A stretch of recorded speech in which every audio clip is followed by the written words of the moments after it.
News at 6 starts now. Thank you for joining us online this Saturday afternoon. I'm Cheryl Mercedes. Tonight, we're learning 3 people are in custody after a smash and grab robbery in Sugar Land that turned into a manhunt for the suspects. It happened at First Colony Mall along the Southwest Freeway near Highway 6. Our Stephen Goen is live there now with the details. And Stephen, tell us, how did this all play out? Well, Cheryl, you can imagine people here must have been pretty alarmed to see this all happen. Sugar Land police say these 3 suspects actually used a window punch to break into the glass at a jewelry store here before they briefly got away. Take a look. This is some video a bystander sent us from inside the mall. It appears a store named Daniel's is the one that was targeted just before 2 p.m. Police have not yet told us what exactly was taken, but we can see at least 3 evidence markers in this video and some damaged display cases. Now, after the suspects fled, police say someone was able to provide a pretty good description of the alleged getaway car. Police were able to chase it down to the feeder road near Houston Methodist Sugar Land Hospital nearby. One suspect was arrested right there. We're told the 2 others got out of the car and ran away on foot, but were arrested shortly after. Back out here live, we are learning these suspects, of course, they are in custody. They have been charged with robbery, and there is an investigation ongoing. Most importantly, though, it seems everyone here is safe after some chaotic moments earlier today. Police say no guns were fired during this entire incident. However, there was just one injury. It was a witness who fell as they were trying to run away. We're live here in Sugar Land. Stephen Goen, KHOU 11 News. Important there to note. Glad everyone is safe. Thank you, Stephen. Today, friends and relatives are remembering 61-year-old Karen Miles. The Missouri City grandmother was found dead after being reported missing for nearly 3 weeks last month. Songs and prayers rang through St. John's downtown chapel this afternoon as community members said goodbye to beloved Karen Miles. Relatives and friends tell us she was a big part of the Houston community and part of the livestock show and rodeo's Black heritage. Now, local groups are joining the fight for justice for Miles and demanding her alleged killer spend the rest of his life in prison. Her life was cut short way too quickly. She still had time and years to spend as a grandmother spending with her grandchildren, but we think she came across the path of a serial killer. 28-year-old Devontae Clark is being charged with capital murder and is also a person of interest in another case of a missing man, Destin Henderson. Turning now to a string of separate shootings overnight, starting with shots fired along the Katy Freeway late last night, where 1 man died. It happened at around 10 p.m. near the Grand Parkway flyover. According to the Harris County Sheriff's Office, deputies found a man on the feeder road with gunshot wounds. He was airlifted to a nearby hospital, but unfortunately did not survive. If you have any information about this incident, contact police. In Northwest Houston, right now, police are looking for a driver who allegedly shot a woman multiple times in the leg, then drove off. It happened at around 12:30 this morning on West Little York and West Montgomery Road. Officers tell us a woman was standing in a parking lot when all of a sudden a red truck drove by, started shooting at her, then sped off toward the North Freeway. The woman was taken to the hospital and is expected to be okay. And on the south side, a man was shot at around 3:30 this morning. Police say he was supposed to meet a woman near Southmore Boulevard and the South Freeway. Instead, 4 men went up to him and asked for money. He said he attempted to flee when he heard gunshots, and that's when he was struck in the back. Moments later, authorities were able to render aid and take him to the hospital. If you know anything about any of the shootings from overnight, call police or Crime Stoppers at 713-222-TIPS. Tonight, the Bexar County Sheriff's Office is asking folks in Houston to be on the lookout for a car belonging to a missing pregnant woman.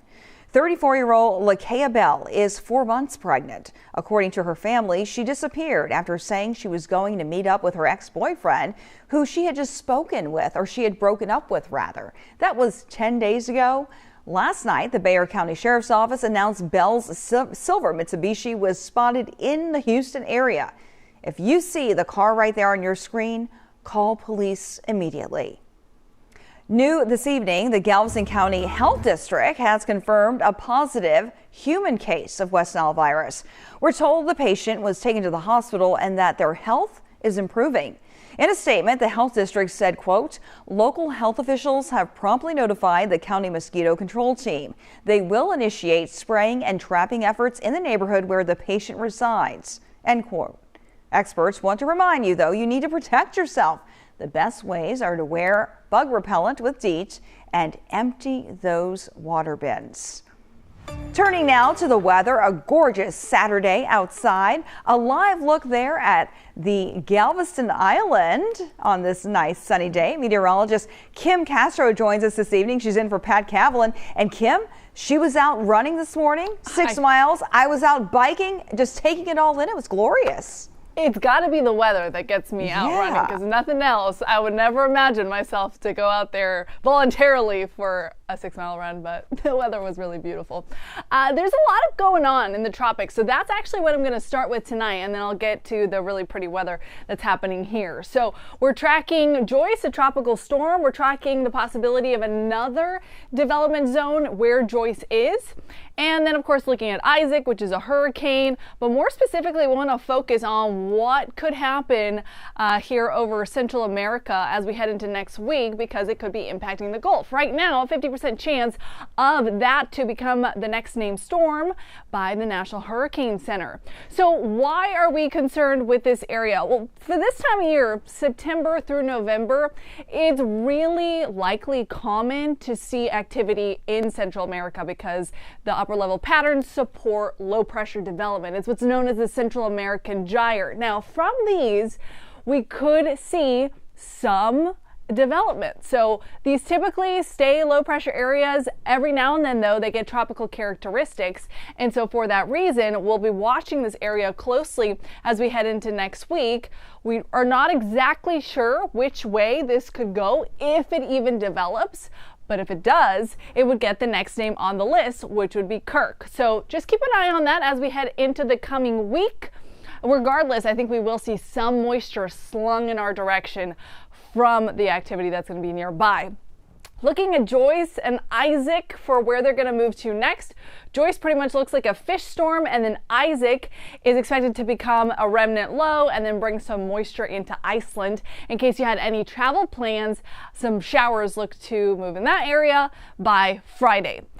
Satellite look at the water temperatures, very, very warm in the Atlantic, and so not a surprise that we're seeing a lot of tropical activity. We only need 80-degree water temps. We're pushing 88, 87 for the Atlantic, and in the Gulf, same deal, about 88 degrees. So we already hit the peak of hurricane season. That was September 10th. However, activity is historically pretty high, or likely, through a good chunk of the month of October. So remember, hurricane season doesn't end until the end of November, so we've still got quite a long ways to go. So watch the forecast at least once a day to get that tropical update.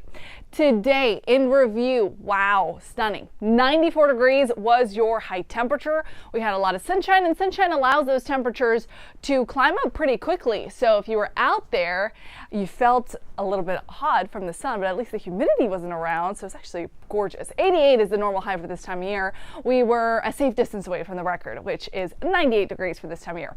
Right now, 92 degrees at Bush Intercontinental Airport, a little warmer than yesterday, but those dew points are just perfection. So much so, by the way, dew point is the measure of moisture. They're so perfect that 92 actually feels a little cooler than that. Once the sun starts coming down, those temperatures are going to come down really nicely. Your evening forecast looks like this. By 7 o'clock, we're in the upper 80s, and then temperatures come tumbling down into the upper 70s by 1, staying in the 50s with the dew points tomorrow, meaning it's still really nice and comfortable. As we head into the week, we'll start to tack on a little bit more moisture. Starting to feel a little humid, but we're staying away from the 70s, the summer muggy feel. So not bad all in all. Overnight temperatures, 66 degrees, so another perfect morning waking up tomorrow on your Sunday. So take advantage of an outdoor run, an outdoor walk, whatever it is, just get out there. 95 degrees will be your high temperature tomorrow. Gorgeous sunshine. The only thing about sunshine, though, is that Well, it reacts with some of the pollutants in the air. So we do have an air quality alert for tomorrow. That means if your throat has been bothering you, if you've had the itchy, watery eyes, wash your hands and try and limit your time outdoors. So ground level ozone does tend to go up on warm, sunny days because the sunlight causes this chemical reaction. And so for that reason, we just have to keep an eye on it. If you aren't part of the sensitive groups category, don't really have to worry about much tomorrow other than enjoying another pretty picture perfect day, much like the one we had today. It's going to be fairly similar. I'll put that high right at 95 degrees, so just a smidge hotter for tomorrow. Monday, fairly similar. By Thursday, Friday, that's where we start to increase those rain chances, Cheryl. And again, that's going to be from some activity that's going to be brewing in Central America and then eventually pushing into the Gulf. All right, we know our team is on top of it. Thank you so much, Kim. Turning now to the southeast, where multiple states are in recovery mode in the wake of Hurricane Helene. As of this evening, at least 57 people were reportedly killed in that storm. Now millions are left to pick up the pieces after Helene made landfall earlier this week as a Category 4 hurricane. CBS's Christian Benavides reports the property damage alone is estimated to be in the billions. Helene left behind a path of destruction after making landfall in Florida and making its way through the southeast. In Tennessee, National Guard's helicopters spent hours airlifting more than 50 people, including some patients, off the roof of a hospital where they had been trapped by floodwater. Rescues have been made, attempts have been made. Some people are stranded on the roofs of their homes and places like that. In Georgia and the Carolinas, severe flooding led to a number of rescues. In Asheville, North Carolina, residents were told to shelter in place as life-threatening floods damaged homes, toppled trees, and knocked out power to more than 800,000 people. This is one of the worst storms in modern history for parts of western North Carolina. The end of the rain is not the end of the threat. In Florida, cleanup is underway after Helene's storm surge and damaging winds wiped out communities. So as you look around here, you see some homes that are now just rubble.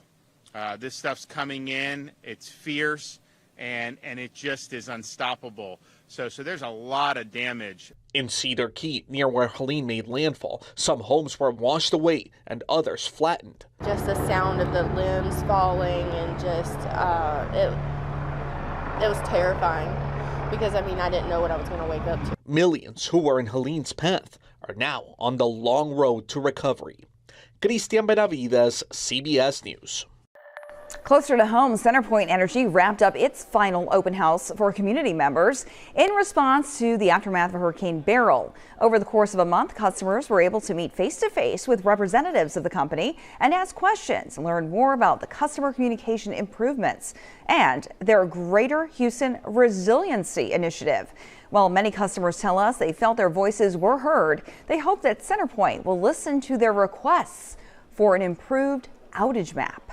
I think the key is, though, those outage maps need to be updated, and it needs to be in an app format so that people can go to it and have information that's at their disposal very quickly and not have to make phone calls trying to track down it.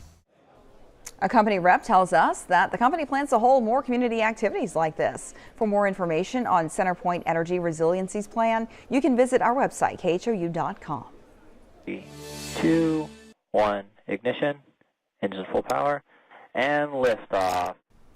Tonight, the SpaceX Dragon spacecraft is on its way to the International Space Station. Though Crew 9 only has 2 members on board instead of the usual 4. That's so they can bring back NASA astronauts Sonny Williams and Butch Wilmore after their mission ends in about 5 months. Williams and Wilmore have been stuck on the ISS since June after NASA said it was too risky to bring them back on the Boeing Starliner.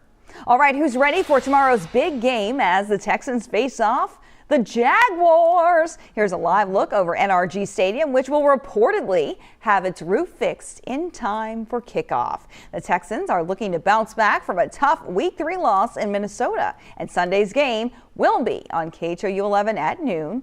And a reminder for you, make sure to join us on Facebook and KHOU 11 Plus for our Texans post-game web stream, where our sports team breaks down the game for you.